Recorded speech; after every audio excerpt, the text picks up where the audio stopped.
Yes, welkom terug by ons kanaal. Steps for Christ is alweer bezig met sy nuwe Kookfontein Kamp 25. Yes, ons het hierdie kamp was maar 'n bietjie vol challenges, ja, maar nie enigiets wat ons nie kan hanteer nie. Nommer 1 was die pad bietjie sleg is. Maar moeilik om maar uit te kom met al die passe, die Kilians pas en dan ook die Grootvlei pas. Maar ja, wat daar's niks wat ons nie kan aanvat die by Steps for Christ nie. Maar ons het lekker sterk motors gehad, ons het deurgedruk, niks probleme gehad nie en so aan. Veilig aangekom by die campsite, pragtige plek in die Namakwa-land.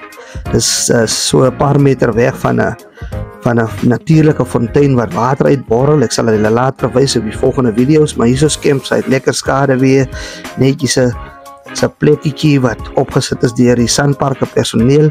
Dis pragtig man, ons was net bly ons het almal veilig hier aangekom. Die kinders is ook lekker opgewonde geweest. Pragtige tente om in te slaap in die skade weer. En so het ons 'n dag begin, ja. Volgende hier is ons kinders. Al die kinders by die kamp, wonderlike gesiggies, lekker opgewonde vir die kamp, vir die nuwe challenges wat daar is en om net om meer uit te vind van die Here, om te leer van die Here, as ook ander jeugontwikkelingsprogramme. So ja, ons het kinders van reg oor die provinsie by ons kampe. Is wonderlik geweest. Ons kan nie wag om in te spring. Okay, ons het sommer weggetrek met ons eerste program, aangebied deur die FET, Namakwa FET College, geleid deur meneer Field en sy span, Esna Besaidnout, Mr. Malusi en ook juffrou Jannetjies. So die kinders was baie geïnteresseerd in verskillende programme wat hulle aanbied. Aan die kinders is ook verduidelik hoe maklik dit is om finansiële hulp te kry deur NSFAS en ook hoe toeganklik die college self is.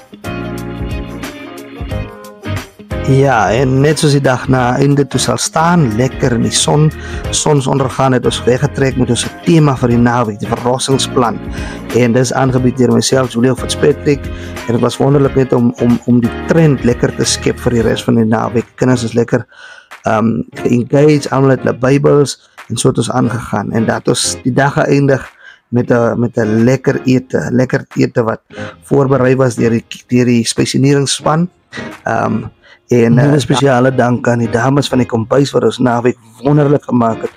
Soos julle kan sien, die kinders is lekker moeg van die dag en nou gaan hulle lekker eet en daarna gaan hulle maar weer gaan slaap en regmaak vir die volgende dag. So guys, like en subscribe maar op ons kanaal. Deel maar sover as julle kan en dan sien ek julle in die volgende video.